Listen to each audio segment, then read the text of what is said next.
Welcome to Moments with Marianne.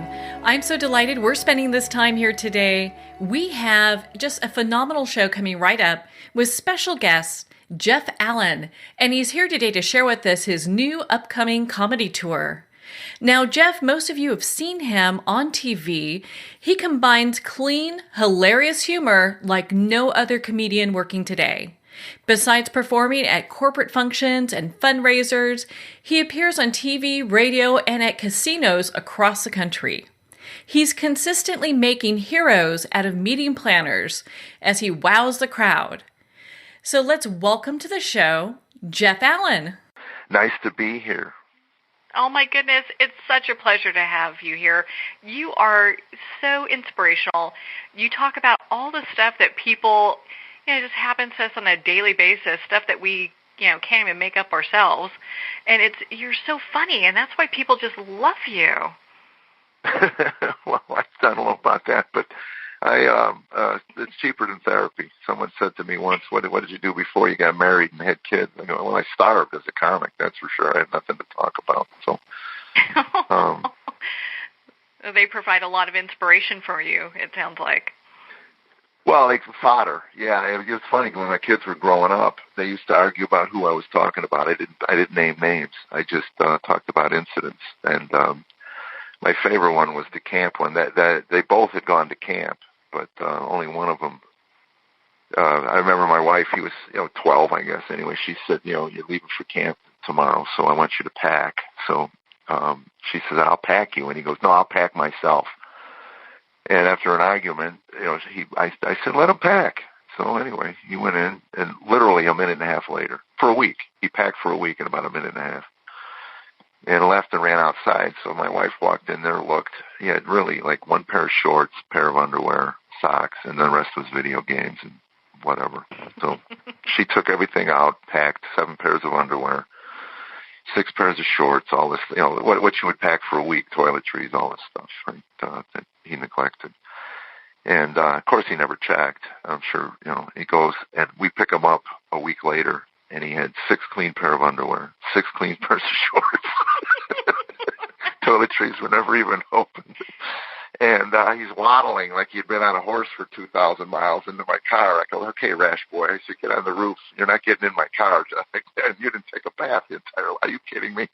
And he says, well, we swam. And I go, that's not a bath. And I said, that should frighten every parent in America, that 25 camp kids all swimming in the same. There's not enough chlorine in the world to kill all this stuff.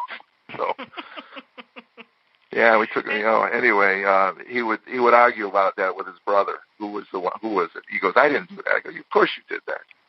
I mean, my gosh, you can't make that up. I mean, 7 days, we raised you better than this.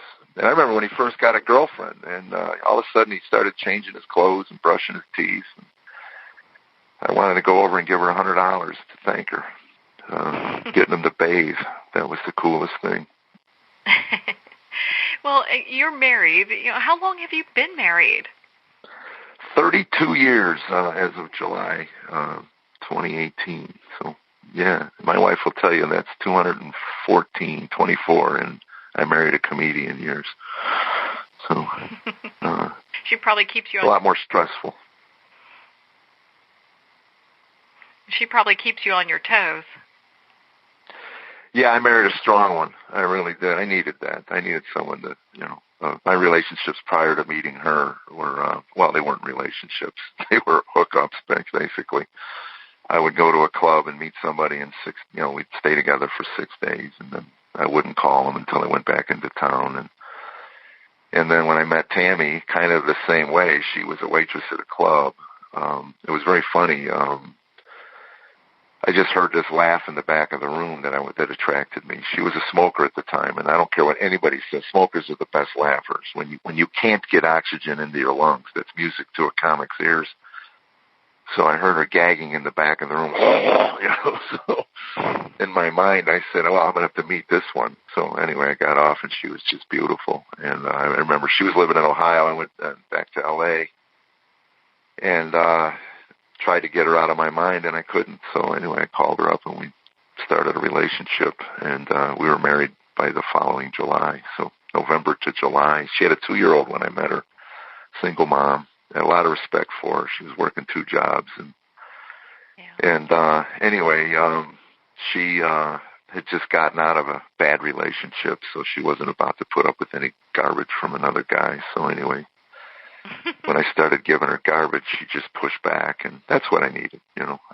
I just told a 14-year-old the other night I was working, and he was sitting in the front, and I said, listen to me, man, listen to me. I said, you're going to be some woman's project in the future, so just listen to your parents now so you don't have so many things to change. Yeah. Make it a little bit easier on everybody later. Well, like right? I always said, like I said, man, the Grand Canyon at one point was a crack in the earth, and look at how majestic it is today through attrition and erosion. So that's what God gave me, this beautiful woman to just wear away all those things that are not attractive, and she's done a pretty good job. Well, it sounds like Tammy is just an angel. My goodness. Yeah. That's the word I would use to describe her publicly. Yes. Oh, okay. An angel. Well, and then you've got 2 boys too. You been raising 2 boys. I mean, so how was that like? Being on the road, being a comedian, and then raising kids at the same time. I didn't realize it at the time. That's one of the things, the sources of a lot of guilt, and I can't change that, so I'm not going to lay in the fetal position. Mm-hmm. But I remember talking to, I've been in and out of 12-step groups my whole, basically, married life, and did a lot of soul searching and, therapy and all that. And one of my therapists, I was talking about how, guilty I was about, leaving the boys, and she said, they don't know any different. I go, what do you mean? They go, well, you're the only father they've had, right? And I go, yeah. And they go, well, to them, this is normal, and if they had somebody in their life for years that went to work at 8 in the morning, came home at 5 and spent the evening with them, then you showing up in their life might cause some disruption, but, and that's it. And I realized that it was about the time that I was home. If I took time and spent time with them, and that's what I tell every parent I ever meet. The only finite commodity you have with your children is time. Money comes and goes and can grow and it can shrink and all of that. You can't, but time is a thing that children hold dearly it makes them feel worthy, certainly. And early on, I didn't know how to spend time with my kids. That was a learned behavior because I didn't have really a model for that. So it's funny because my kids, we have 4 grandchildren now, and we are completely different people with our grandkids. And my kids look at us like we're strangers, And again, it's when you have to be disciplinarian, and my son said to me one day, he goes, I don't understand, what's the difference? I said, well, how old is your daughter? She was 5. She's 5. I said, well, for 5 years, I haven't worried 1 minute about that little girl. Not once have I worried about her. I said, you're 35 years old. I still worry about you. First question I ask him when he walks in, how's the job? He says, well, why do you always ask that? I go, because I know where you're moving if you lose that job. So I worry about your employment. I remember, my youngest son came in one day and he was having an issue with his boss, which we all have had issues with authority in our life, So anyway, he goes, well, I'm going to tell her. And I go, you're not going to tell her anything, unless you got another job in waiting.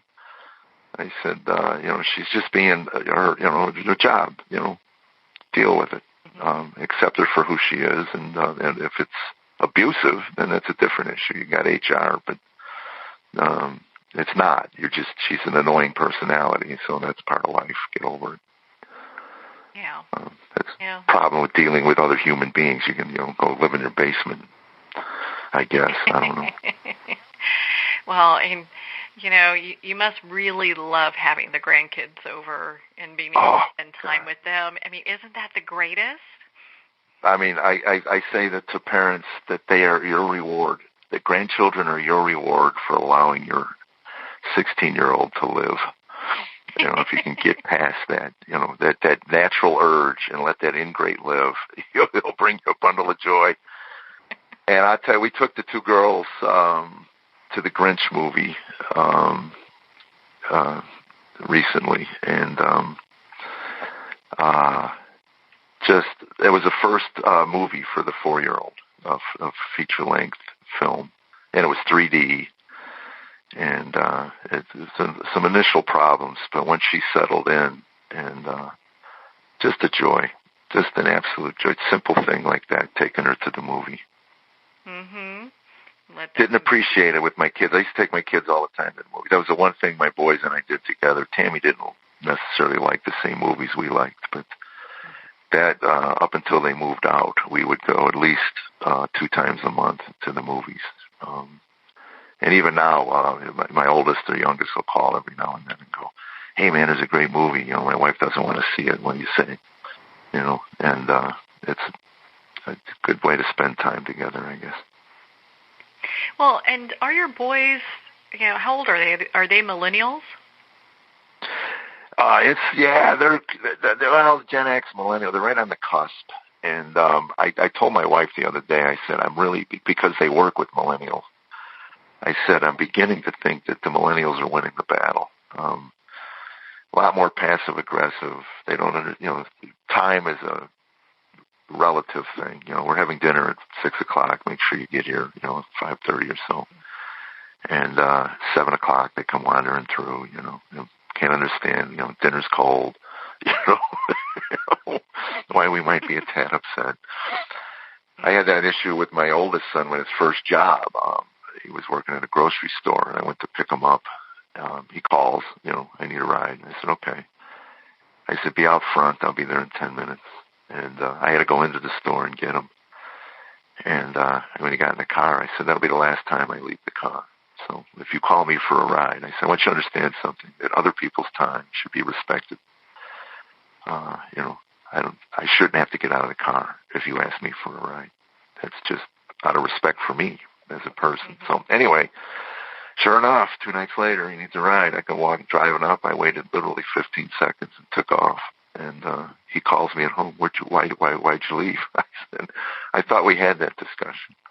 And so anyway, I tried to teach him that time is important, and commitments and all of that. And I thought that guy, especially coming out of the military, he understood that, And then now it's been rubbed off because of all these, I guess, work. I blame millennials for it. And if you're a millennial listening to this, suck it up. Millennials, okay. I love them. I absolutely do. I think they're going to. Yeah, they have to. They're going to change the world. They have to. They're the largest generation. Baby boomers were, and now the millennials have passed them. So, it has me kind of thinking.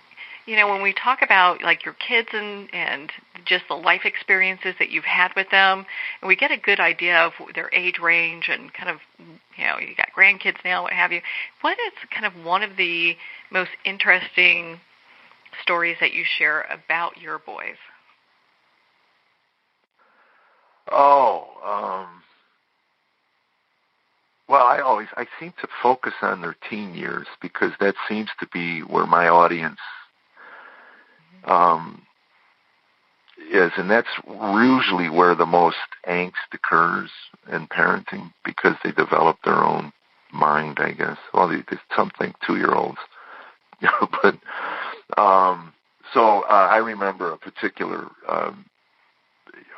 driver's ed. This is one that's changed. Actually, I didn't know they charged for driver's ed till my children were up for driver's ed, and I remember having the conversation with Tammy. I said, I'm not paying for driver's ed.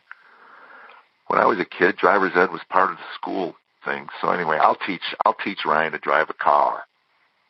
So I took him out for an hour. I came home and wrote a check out for $500. I had a twitch when I got back. I said, Sammy goes, what's wrong? I said, those people at school are grossly underpaid. Trust me. Why would anyone take their lives in their hands with somebody else's children is beyond me. So then Tammy says, are you taking them out tomorrow? I go, not unless I can get a morphine drip over the counter at Walgreens. I said, I'm over it, man. I kept hitting that imaginary brake, and the attention span is a gnat. I said, don't look at me. Look at the road. Oh my God, tell me you saw that truck. You saw the truck, right? Oh, man, that was lucky, Dad. That was lucky. Oh, my goodness. My gosh. So anyway, I spent about 6 months lobbying for an 18-year-old driving age in the state of Tennessee. It gave me something to do. I was very lucky. My oldest did not even want to drive a car until he was almost 18. And that to me, I don't know about you, but I was at the DMV 12:01 midnight on my 16th birthday. I couldn't wait to get a driver's license. And my oldest boy just didn't care. And then he got a girlfriend, and they really were an item. And Chief was going to break up with him. He comes to me and he says, "You believe she's going to break up with me because I don't have a driver's license or a car?" I go, "Yeah, actually, I do believe that." You know, I go, "Huh, she's 17 years old. She's a beautiful young girl. You think you're the only one chasing after her? I mean, for God's sakes, you know, sitting at her house day in and day out. She lives at her house. You come over here for one day a week, I guess. I don't know." So anyway, he went out and got a driver's license. Again, men need women. That's all I'm saying. They need them. Otherwise, we just grunt and smell. We grunt and smell. That's it. Yeah. Yeah, you know what? And it's interesting when people look back on their children, just some of the things that they've done growing up. I mean, it is like, and this is, I think you've got great material because, I mean, most people can't make this stuff up, the stuff that happens. And I know you. No, I'm not that clever, Well, I actually like and there's I've seen you talk about the cat and the milk, and I think that's classic. Yeah, that was one that I learned that everybody has logic and reason. It may be skewed, but when my 2-year-old he poured milk all over the cat, so the first thing I learned to do is ask him why, rather than just scolding him. I just figured, well, there had to be a reason. So why would you pour milk on the cat? And he says, well, Kitty was hot and thirsty. And I go, okay, why not the bowl? And he said, well, he likes to lick himself. To me, that made perfect. I said that makes perfect sense. And I tried to explain to him that there was a better way for the cat to get this milk, and that would be a bowl. But I understood, Hey, that's some great reasoning. I love that. I did. I thought that really was. I could see, again, my son got called in. My oldest was in high school, and they were on a field trip, and he picked a hole in the seat of the bus, the size of a silver dollar. It was a huge hole. And the interesting thing was, when the bus driver discovered it, they put all the kids back on the bus to find out who did it. Mm-hmm. And the principal said, we're not leaving this bus till whoever did that. So my son raised his hand immediately. And the principal called us in. He goes, I only called you in because I want to tell you, I don't know what you did to your son, but that's the first time in all my years as principal that we didn't have at least an hour on the bus. To have somebody confess that quick, I just wanted to tell you I was digging in for a long time, man, and then it shocked me to have some kid raise his hand, So I said, well, he goes, well, there's a repair for it, and it was, cash. And I said, okay. And I asked my son why he did that. He goes, I don't know. He said it started out, it was a small thing. And I actually understood that, why you would just kind of keep picking at this fuzzy stuff. So how do you get angry at it, I guess? You just, okay, and you're going to pay for it. You can't be going around picking holes in other people's furniture. But, he worked it off in the yard or something. I don't know. But. Yeah, having that lesson kind of come full circle. Yeah, but I understood it. I really did. I got ADD, whatever. I don't know. I got all kinds of things. I could see me sitting in that chair on that long bus trip to this field trip and just, fuzzy, pick it, and over time, you got a big hole in the seat. Like my goodness. I know, we haven't even touched the tip of the iceberg in regards to all the topics you talk about. I'm glad that we were able to share about the milk on the cat, because that's actually, I think, one of my favorites. I love that. I know you've got this comedy tour that's happening, and on January 12th, you're going to be in Gilbert, Arizona, right? Yeah, at the it's a comedy night at a church, which some people listening might think, well, how does that happen? But I went from 20 years in nightclubs just exclusively to I remember when 9/11 happened, I was in Las Vegas working a club, and I couldn't get home. My wife, the whole country was just in a different state of mind. And it's 7 days in Vegas, and I came home and told my Jewish manager, I said, I really need to find another place to work other than places that require me to be there for 5 to 7 days. And I said, I think I'd like to do churches. It certainly aligned with my faith. And so anyway, he's Jewish, and I'm new to the church, so we were blind leading the blind. And when you put out on your resume 20 years in nightclubs and casinos, pastors are a little hesitant to give you the pulpit for an hour, So it was a building process.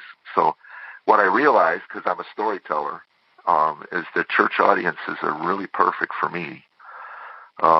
Because they're used to listening to someone talk for 45 minutes without interrupting. So it works great. I love working the church, and I love sharing the gospel when asked, and it's a good fit. So yeah, January 12th in Gilbert is my next church, I think. No, actually, yeah, it is my next church. Actually, I'm doing some private stuff for ministries between now and then. Well, that's so exciting, because I know there's always been, probably within like the last 20 years, there's been a little bit of a pushback in regards to some comedy, because people think, gosh, that was pretty over the top as far as maybe language or content or what have you. But you talk about things that are truly funny that happen every day.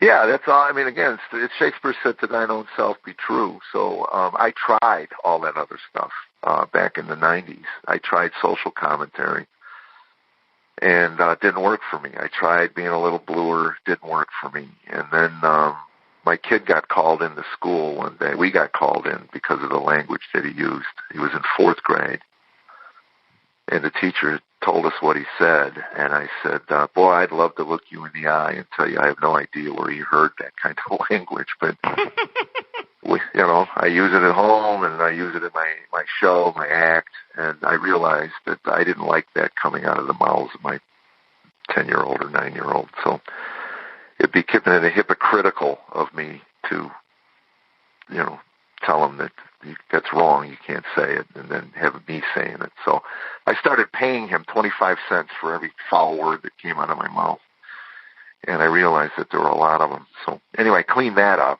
and then I realized that my comedy was getting better because I had a thesaurus, and I was able to use this beautiful language that we were given and to paint pictures and use metaphors, and it became really fun to do. I actually bought an SAT workbook for vocabulary because I realized that I had really a limited vocabulary. When you can swear, it kind of cuts down the need for other words. So, and it was just a process of, and it worked for me. And this comedy tour, Make Comedy Great Again, is right up my alley. It's non-political, and it's the language is no profanity. And I've had, I don't know how many thousand Facebook followers for years. Not one of them in all these years has ever asked me my opinion on anything. So my wife said I should take that as a hint that nobody really cares what I have to say about the geopolitical state of affairs. Well, you may be getting a lot of emails now that you just said that, right?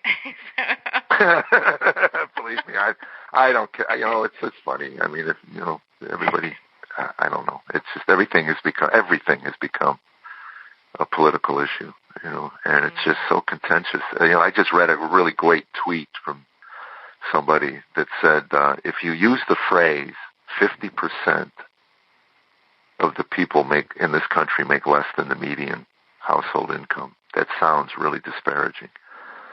But that's what determines the median price of income. It's the 50% mark. So I guess it's all how you phrase things. It really is about perception and words and how we use things. So yeah, not the truth. Well, Jeff, where can our listeners connect with you, be part of your community, and learn about your comedy tour? JeffAllenComedy.com. Everything is on there, and it's JeffAllenComedy.com. I believe JeffAllen.com might be a porn portal. I'm not sure, but somebody told me that they went to my website and it was a porn site, and I go, well, that isn't right. And anyway, we figured it out that they were typing in JeffAllen.com and Jeff Allen Comedy, and that was years ago, so I don't know what's happened. But I tried to buy JeffAllen.com, and they wanted way out of my budget for it, so I don't know. But JeffAllenComedy.com, and then all the Twitter, and J Allen Comedy, Jeff Allen Comedy is Instagram, I think, and Twitter is Jeff Allen Comedy. And we'll have all the links below and the correct website, Jeff Allen Comedy. Yes. So people can click on that and connect and Make with Comedy you. Great Again Tour.com will be the 2019 dates. I think we're in Great Falls, New York, February 1st, and somewhere up in New York after that. The first and second, we're in New York. Mm-hmm. Lots of great things happening. Well, Jeff, thank you so much for taking the time to be on the show with us here today. Well, thanks for having me. I can't do it, without you guys. So thanks for helping me get the word out. Well, we're all looking forward to hearing about your upcoming book and cannot wait to have you on the show again to talk about that. Again, if you'd like to connect with Jeff and learn more about his comedy tour, please visit JeffAllenComedy.com. We'll have the link below. And make sure to be part of his community. He is just a hilarious guy. Well, we're at the end of our time today. I would like to thank everyone for tuning in. You're listening to Moments with Marianne. And remember, make every moment count.